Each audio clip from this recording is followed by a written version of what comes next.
Gilbert, we haven't seen you in a little while. I know after the fight with Bilal, you suffered an injury and everything, surgery. How are you looking right now as we kind of start the last month of the year here in December?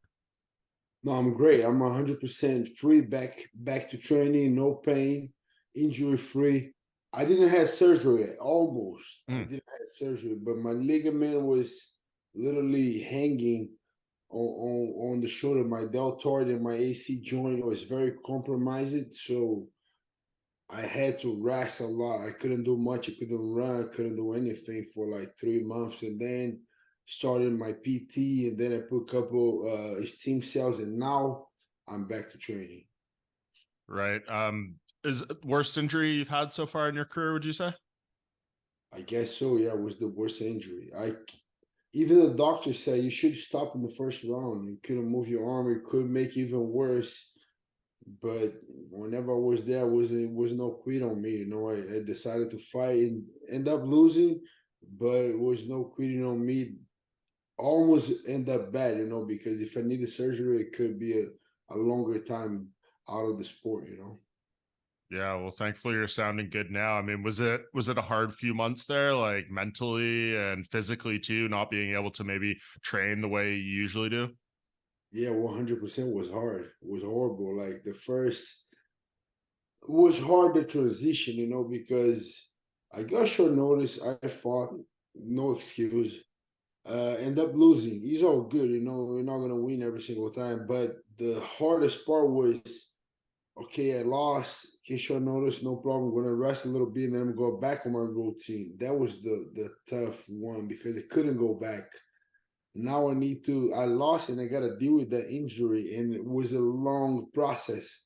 So for me, the hardest time was to make another routine, just to, okay, I cannot do this, but okay, that. So man, that was very hard because then you know what, I'm gonna be going to the gym. I'm gonna start watching the guys training.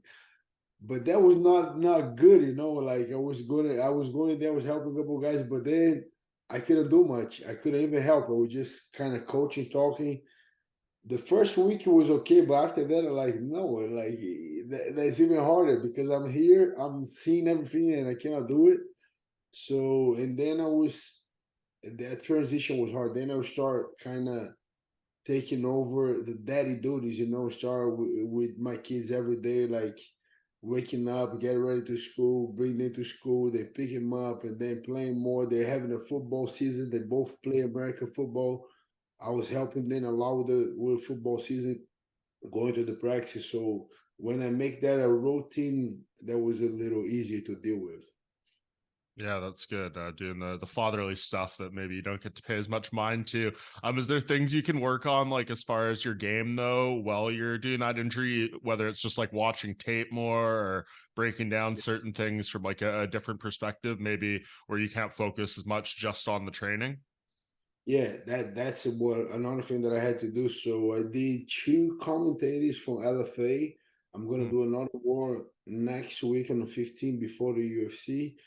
Uh, then I had to watch a lot of more fights than I usually do, and I was kind of breaking down the fights. It was good to watch the.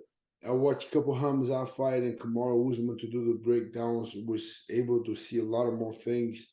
Now I'm studying a lot of Leon Edwards and Kobe to do another breakdown this week. So I'm kind of watching a lot of more fights. And yeah, I was busy watching a lot of more tapes and studying, making the notes. So yeah, that helped a lot too. yeah, I guess no shortage right now of welterweight stuff to look at and focus on. I mean, we just had Sean Brady beat Kelvin Gastelum on Saturday, and UFC 296, obviously the title fight, and a bunch of other big welterweight fights. Do you know kind of what you're looking towards next, or is the outcome of some of these fights going on this month going to decide the opponent that you likely face next? Yeah, I talked to the UFC. I talked me and Ali. We talked to Hunter, and we didn't have no options yet. It's nothing, no names yet that they throw at me. They say, you know what? Let's wait for UFC 296. After that, we talk about opponent. But I kind of have a date. I think I'm fighting March or April or UFC 299 or UFC 300. For both dates, I'm gonna be good.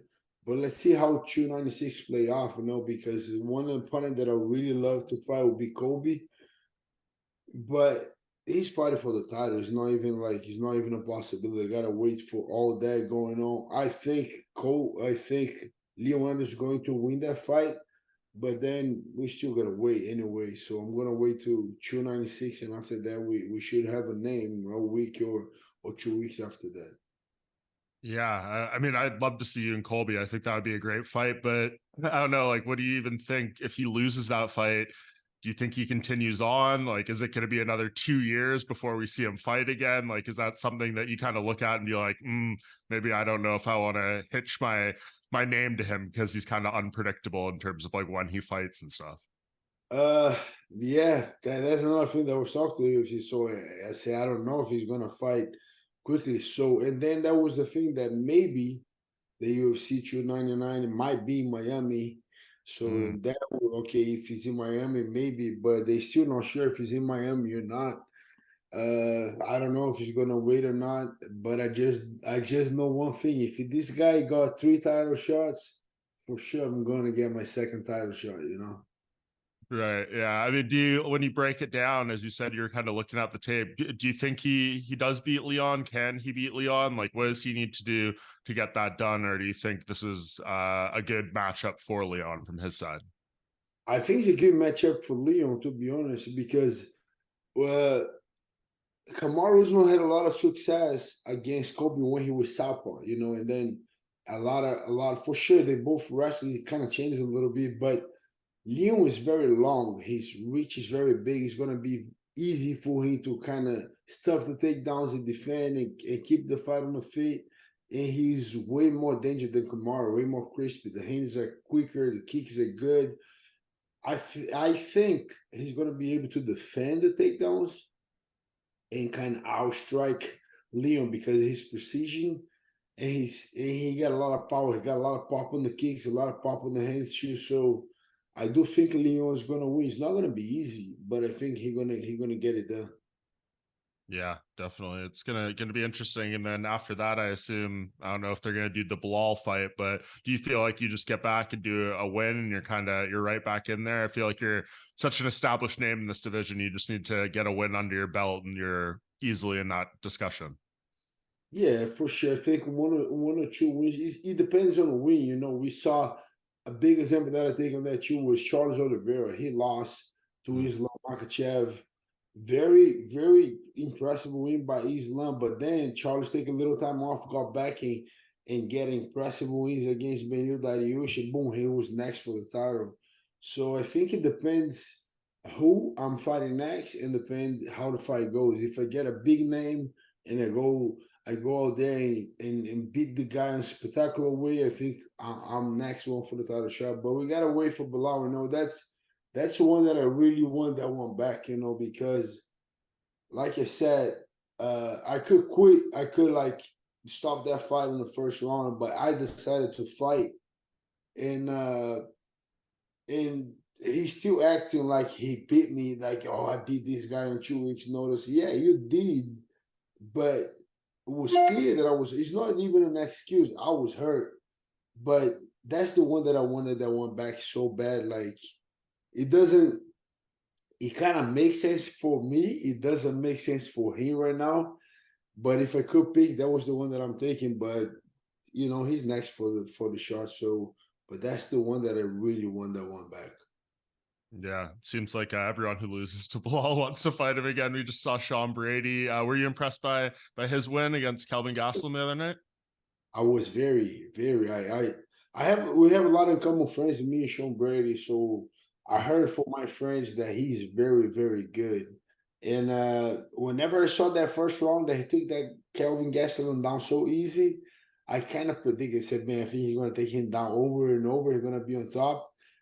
And might get, I still said that. I didn't tweet it out, didn't say enough, but I was thinking like he might get a finish by the end of the fight, because Calvin's gonna get so tired from that pressure on top. Eventually, I think Sean Brady is gonna cook him and get a finish. But I wow, I was impressed with the way Sean Brady did. Yeah, and you don't see like fights end by Kimura too often at this high of the level of the game. So that's like kind of a nice way to get it done too. Yeah, no, it was nice. And there's another thing. I think if Sean Brady fights Bilal Muhammad again, that fight might be different. I heard from Sean Brady that he got so messed up with the whole jet lag and all the things. And yeah, there's another one that I want to see again. Yep. And some of those other fights at 296, Shavkat fighting there. I mean, I know a lot of people are excited about him. And Wonderboy, you've obviously fought Wonderboy. You trained with Shavkat. What do you kind of think has to happen in that fight for each guy to win? Wow, that's gonna be a good one. Shavkat is very, very high level, very good everywhere. He's a good boxer, but he can grapple too. Like he can wrestle. He's very good. We got a lot of the good thing here at Kill Cliff FC. We have a lot of high level fighters, So Jason Jackson just won Bellator, and then we got Delano Taylor. He was a PFL finalist last year. We got Vicente Luque. We got me. We got so many guys there that he's not comfort zone here, Like you might be feeling good, like Jason was feeling good that he won Bellator. He came back on the mats, 2, 3 guys with fights coming up. So I think Shavkat is going to strike with Wonderboy. I don't think he's afraid from that striking, but if something get a little complicated, he will for sure he'll take him down and get a finish. I do think Shavkat is going to win. I don't think it's gonna be easy because Wonderboy is a monster, and then when everyone like decides to strike with him, it becomes like a good fight. So I'm looking forward to this fight. I think it's gonna be a good one. I think Shavkat wins, but I think he's gonna be the one that I'm gonna be there in the arena, so it's gonna be a good one. Yeah, definitely. I mean, we see with Wonderboy, he doesn't lose to anyone who's not absolutely elite, and it's a Yeah. tough go. You've obviously had your experience with him too. The other one on that card, of course, is Ian Garry versus your buddy Vicente Luque. Interesting build up, I guess, so far. I mean, I know Ian's been at the gym and now he's gone, but I don't know, like what's kind of your read on that fight? Did you have good experiences with Ian in the gym? Can you understand maybe some of the backlash that's coming his way right now? What's kind of just your thoughts on this whole situation before we get into the fight itself? Oh my God, that thing is kind of like, especially today, you cannot fight against the internet. You're gonna lose. Like that's my thought on that. If you fight against the internet, you're gonna lose. So especially nowadays, you guys reporters, you guys know even better. Like a lot of things happened in the past weekends. Like we had Bellator champion like Patch Mix, and we had Jason Jackson. We got a lot of things with the PFL, Bellator buying. We had a lot of good, interesting things. But then we got the drama with Ian. That was the number thing everywhere, And a couple guys we posted on was like, why are we going so much to the drama side? We're not. Why are we not going to the good side? I guess the drama gives like more views and things. If people get more gossipy, they like it. But I don't know, bro. If it was me, I would not fight against the internet. I don't have nothing crazy going on in my personal life. I even like to show the way I treat my kids, my wife, my family. But I guess Ian don't care. He's a wild guy. He likes to talk. His wife likes to talk. They have a good relationship so far as I see. They do good. She, whatever they want to say, she's a little older, whatever. But we have a lot of people that they are like that. So the way I see, if he's happy, if she's happy, if he's to work for them, whatever. Do whatever you want. That's my thing outside of fighting. They've been good to me, they've been good to the team for sure. They have a little thing that they like to do their own thing. I respect that. One guy that was just training with us and then he was doing his own thing was Vitor Belfort. He always like, I was with his team, I was with him, but he always like, it's the vision that they have different. Okay, I like everything that they do in this team, but let me do a little thing different. That's kind of like what Ian does. I respect that too. And he just and he likes to talk, like if you ever interview the guy, he likes to talk. So uh I guess we're a little bit different on that, but going to the fight, it's gonna be a good fight. I think they both are strikers.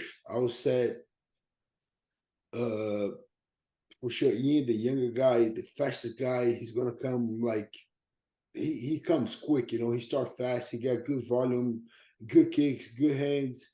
Uh Vicente gonna come with war like his battle tax, you know, he fought so many guys and get into a lot of wars. He's gonna be a good one. I didn't see those guys sparring so much. I spar a lot with both. For sure, they spar many times, they grapple many times. I just think sometimes it's good, like when you have a little feeling of the guy already, you train with the guy that you're gonna fight. But on the other hand, whenever we training, we trying to get better. Sometimes we competing, but not like is everything you know, like he's a fighting, you know, like he's everything. So he's a lot to win on that fight, he's a lot to lose. So that's the pressure that I want to see. So I'm gonna be there for sure. I'm supporting Vicente Luque. I have nothing against him. I still like Ian a lot, but Vicente's just kind of brother to me, you know. So it's gonna be a good one. So we'll see. Yeah, that's your boy. Have you noticed, like, obviously, you know, the story with Vicente and the brain bleed and stuff, that was all very concerning. And he came back and, you know, fought RDA the way that he did. And obviously that was a lot about, you know, confidence and stuff. Have you noticed maybe a difference between him and that camp against RDA and now, like now just knowing that he can compete again, and maybe it just changes his mindset a little bit from that kind of concerning point in his career? For sure, Vicente did a lot of changes, you know, and then we can see the results. He was living in Brazil, now he moved full time here in South Florida, full time with the team. On the beginning, for sure he was a little hesitant, you know, training. But then when he got to the camp, he was already feeling good. He was a couple months training already. He got a 5 rounds against the legend RDA. That kind of, I think that gives a lot of confidence, you know, to get a win against a very experienced guy. You got hit a couple times, nothing happened. It's kind of like a release, I think. And then for sure he's looking a lot better. On the beginning, he was kind of picking his time, getting ready, getting shape. But now the last 2 weeks, the guy is looking very good. He's looking super sharp for this fight. Especially the way kind of Ian talking a little bit. I think couple guys, whenever the guys trash talking a lot, sometimes get you, I don't know, sometimes get you out of the place a little bit. You get a little bit angry. Freaking Vicente Luque, he raises on that. He's looking sharper and sharper. Like he's the freaking silent assassin for a reason. He's feeding for that, you know. Yeah, I mean, I guess not hard to get motivated when your opponent compares himself to God, but we will we will move on from that. So, just last thing before I let you go, Gilbert. So, ideally, UFC 299 in March, maybe UFC 300 in May. First choice would be Colby Covington if he loses to Leon Edwards. If not, we kind of just see what happens with some of these other fights out there and who makes sense timing and availability wise. Yes, I agree. I think a big fight gave me to a title shot right away. You know, I think a big fight, big win against Kobe. Maybe the other top five is not in the table, like Hamza, Kamaru, Bilal. So other than that, if it's not Kobe, then I think you gotta do maybe one more, a little backstep, you know, fighting those upcoming guys, and then maybe another one. So, but that's the plan. I'll be ready, and we'll see. I think super soon, maybe 3 weeks, maybe we should have a name. Awesome. Well, keep us in touch on that, man. And I'm glad to see you back happy, healthy, and everything. And we will let you get off to training now. So I appreciate the time, man. It's always good to chat. Thank you, Mikey.